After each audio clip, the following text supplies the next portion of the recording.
Halo, balik lagi dengan gue di sini Tegar Irsyad. Kali ini hari Senin dan sekarang waktunya buat gue ngomongin FPL. Let's go.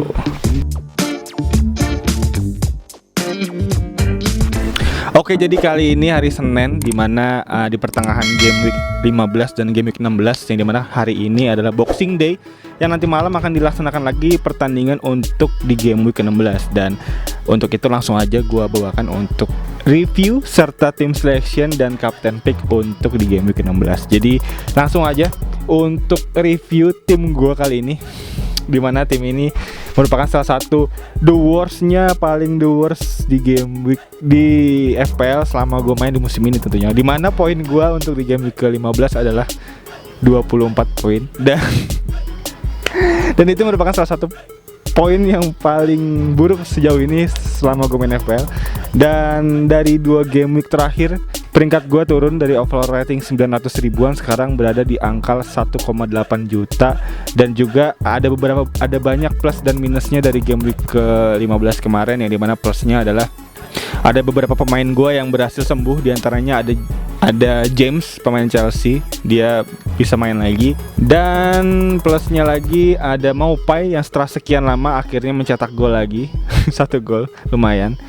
Dan sisanya negatif semua, yang dimana negatifnya adalah diantaranya ada Vestergaard, pemain yang gue masukin dengan minus 4 ternyata gak main dan cedera lutut ya setelah gue transfer. Padahal gue transfer gak early transfer kemarin, jadi kira-kira H-1 hari sebelum deadline game week ke-15 dimulai, gue melakukan transfer Vestergaard. Gue masukin dengan Chilwell karena Chilwell memang cedera untuk di 3 game week ke depan. Dan untuk itu Vestergaard merupakan salah satu pembelian terburuk gue sejauh ini, dimana dia artinya minus 4 yang gagal bahkan gak main. Dan sekarang artinya gue harus mengeluarkan dia lagi untuk di game week ke-16. Dan minusnya lagi kemarin ada Mings yang kartu merah, yang dimana Aston Villa padahal menang ya 3-0, namun sayangnya Mings merah, diganjar kartu merah oleh wasit, dan otomatis dia minus 2 di tim gue. Dan juga ada minusnya lagi adalah kapten gue salah blank, dan juga beberapa pemain premium gue juga blank. Di antaranya ada Son yang blank, dan ada Mahrez juga yang gak main lagi, hanya 0 poin aja. Dan untuk itu berarti praktis Mahrez di 1 game week kemarin gak main 0 menit, dan di game week sebelumnya lagi dia hanya main 17 menit. Dan itu merupakan salah satu indikator yang sangat kuat buat kayaknya udah waktunya buat jual Mahrez untuk di game week ke depan. Dan selanjutnya untuk Vardy juga kemarin cukup oke, dimana dia mencetak 1 gol ya, dimana 1 golnya membawa Leicester City berhasil menang imbang MU gitu. Artinya masih membawa Leicester mengumpulkan 1 poin untuk di game week ke-15 kemarin gitu. Dan sayangnya beberapa saat setelah pertandingan MU dan Leicester selesai, gol Vardy dianulir karena ternyata itu adalah gol bunuh diri. Aduh, ternyata poinnya hanya harus puas dengan 5 poin aja untuk Vardy kemarin. Dan untuk itu ya itu tadi untuk tim review yang bisa gue berikan, yang dimana kayaknya langsung aja gue nyalain screen recordernya ya, kelamaan ngomong ya. Dan untuk itu kayaknya harus bisa langsung naik nih video ini, karena memang game week lagi game week deadline-nya udah mau tutup nih di jam 7:30 kalau nggak salah ya. Karena nanti malam jam 9:30-an ada pertandingan antara Leicester City melawan Crystal Palace, yang dimana Crystal Palace nih tim lagi pesakitan banget nih. Di 2 game week terakhir dia udah kebobolan 10-0 ya, udah kebobolan 10 gol dan tanpa mencetak 1 gol pun. Dan juga ironisnya lagi kemarin Crystal Palace kalah terhadap Aston Villa setelah Aston Villa diganjar kartu merah. Jadi praktis Aston Villa sebenarnya hanya mengalahkan Crystal Palace kemarin hanya dengan 10 pemain. Jadi itu cukup indikator yang kuat nih untuk bisa menggunakan pemain-pemain Leicester City sebagai aset yang penting untuk potensi poin di game week besok nih, dimana ada beberapa nama yang cukup oke. Di antaranya ada Vardy, bahkan ada Barnes lagi-lagi setelah gue jual dia cukup oke ternyata. Gue ganti Grealish, ini mana Grealish kemarin sayangnya di pertandingan Aston Villa melawan Crystal Palace kemarin, Grealish ini gua rasa banyak banget untuk peluang asisnya ya, sama halnya kayak Kevin De Bruyne juga, dimana gue catat ada 3 peluang emas asis dari Grealish yang bisa dicetak gol gitu oleh Watkins ya. Bahkan beberapa kali juga sayangnya Watkins nih kena tiang lagi dan gagal kembali mencetak gol, dan itu merupakan salah satu momen yang sangat disayangkan ya untuk Grealish ya, karena cukup oke. Dan juga bahkan ada beberapa nama di squad Aston Villa nih yang bisa menjadi watchlist yang cukup oke nih. Di antaranya ada Traore-nya Aston Villa juga cukup oke. Di 2 game week terakhir dia mencetak masing-masing 1 gol ya, dan itu cukup oke juga. Dan ada El Ghazi juga yang cetak gol terus di 2 game week terakhir. Dan langsung aja untuk tim review yang bisa gue berikan tadi, dimana poin gue ada 24 poin dan turun peringkat gue sangat jauh ya, 1,8 jutaan. Dan untuk tim selection langsung aja gue nyalain screen recordernya ya. Ini mana pick tim gue kemarin, gue udah menyusun ya, dimana kemarin ada Vestergaard yang gue ganti dengan Dallas. Jadi pembelian yang salah kemarin gue ganti dengan Dallas, yang dimana Vestergaard juga udah 0,1 ya minusnya dari harganya. Jadi gue membeli Vestergaard dengan harga 5, gue jual dengan 4,9. Tim value gue di bank turun 0,1 juta. Dan juga untuk backnya praktis besok gue akan gunakan James, Dallas, dan Koval, dimana James akan melawan Aston Villa, dan juga ada Dallas melawan West Bromwich Albion, dan juga ada Koval melawan Southampton.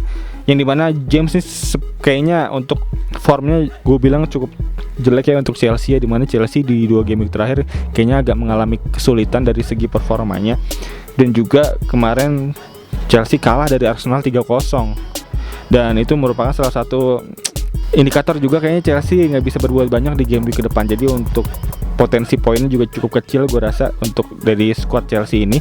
Dan juga ada Leeds United yang cukup oke nih, dimana kemarin Leeds United gue rasa menjadi tim yang lumayan main efektif ya, dimana dia bertahan di 1-0 dan sampai akhir pertandingan berhasil mempertahankan kemenangannya terhadap Burnley, yang dimana kemarin gue lihat bahkan sampai Pop nih di menit terakhir nih 2 kali corner kick dia maju nih, bener-bener kayak full attack dari Burnley tetap digagalkan oleh Leeds dengan kemenangan Leeds 1-0. Jadi gue rasa cukup oke, yang dimana gue ngeliat trennya dari Leeds United ini, pelatihnya si Bielsa ini merupakan salah satu pelatih yang cukup oke nih, dimana dia taktiknya nggak melulu sama gitu. Jadi kadang-kadang kalau dia lihat untuk pertandingan yang dirasa timnya setara gitu, maksudnya dengan potensi cukup bisa menjadi kemenangan, kayak misalkan besok Leeds lawan West Bromwich Albion, yang dimana notabene si WBA ini adalah saingannya Leeds di Championship kemarin ya. Dan itu gue rasa cukup menjadi alasan buat Bielsa nih, taktiknya bakal menjadi permainan yang full ofensif nih. Jadi kayaknya bakal seru nih Leeds lawan WBA. Gue prediksikan bisa menjadi skor yang cukup gede nih untuk WBA melawan Leeds besok. Dan selanjutnya ada Koval yang dimana akan melawan Southampton, yang dimana Koval juga kemarin cukup oke, dimana West Ham lawan Brighton ya dengan skor imbang 2-2, jadi saling mengembalikan kedudukan, cukup oke juga. Dan juga selanjutnya untuk lini tengah gue ada Son, Mahrez, Salah, dan Grealish, yang dimana Son lawan Fulham potensi bagus, dan Mahrez melawan Everton, ya dimana kayaknya prediksi gue nggak main lagi, jadi Oriol Romeu bakal naik nanti kayaknya ya di auto sub gue di utama. Dan selanjutnya ada Mo Salah, gue jadiin vice captain kali ini, yang dimana kali ini gue berencana untuk menggunakan triple captain ya, dimana triple captainnya gue gunakan terhadap Vardy dan vice captainnya Salah. Dan selanjutnya ada Grealish melawan Chelsea, yang dimana Chelsea tadi seperti gue bilang formnya lagi turun dan Aston Villa formnya lagi naik, jadi potensi untuk Grealish mencetak poin lebih besar kayaknya lebih gede nih untuk di game week ini. Jadi untuk prediksi poin gue cukup gede, minimal 2 digit untuk Grealish untuk di game week ke depan. Dan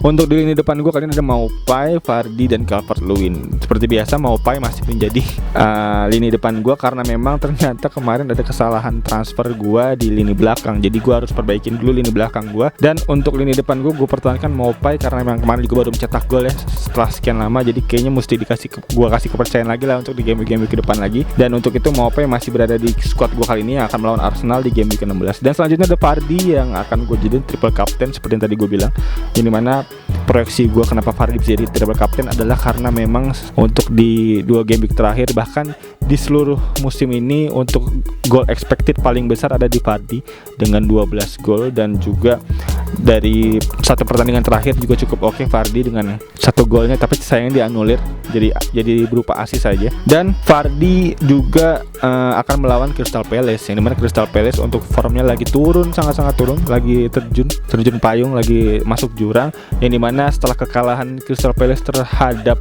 Liverpool 7-0, trennya kembali berlanjut dengan menerima kekalahan melawan Aston Villa dengan skor 3-0, yang dimana Aston Villa dengan hanya 10 pemain. Jadi itu merupakan salah satu notice juga buat gua untuk bisa gua ambil kesempatan ini nih untuk kembali berada di minimal 1 juta besar dengan cara gua triple captainin Vardy, yang dimana Vardy gua lihat juga kayaknya di game week depan nggak banyak untuk segi dari kaptennya, jadi kayaknya masih lebih banyak kesalah untuk di game week ke depan. Jadi gue akan mengambil diferensialnya, semoga bisa outscoring salah untuk di game week ke-16 besok gitu. Dan kayaknya itu aja untuk squad tim utama gue, di mana squad penggantinya ada Steer, Oriol Romeu, Dun, dan Mings. Dan juga untuk pemberitahuan bahwa ini merupakan salah satu game week terakhir untuk teman-teman yang belum melakukan wildcard di periode pertama. Jadi untuk teman-teman bisa melakukan wildcard sekarang, atau kalau besok bisa jadi hangus gitu. Jadi kalau misalnya teman-teman pertahanin sekarang nggak pakai wildcard, berarti artinya besok wildcardnya hangus gitu. Jadi tetap mendapatkan wildcard, cuman wildcard untuk di periode kedua gitu. Dan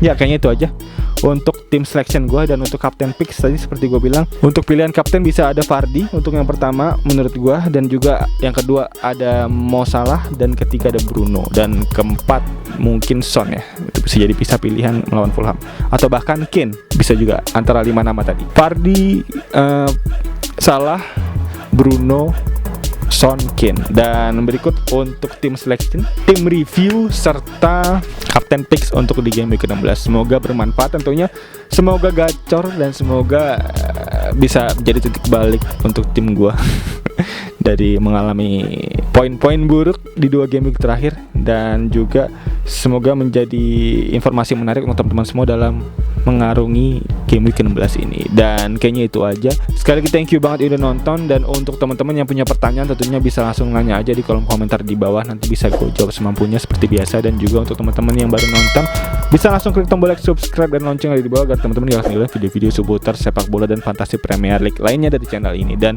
kayaknya itu aja. Sekali lagi thank you banget udah nonton. As always seperti biasa, gue Tegar Irsyad. Peace out.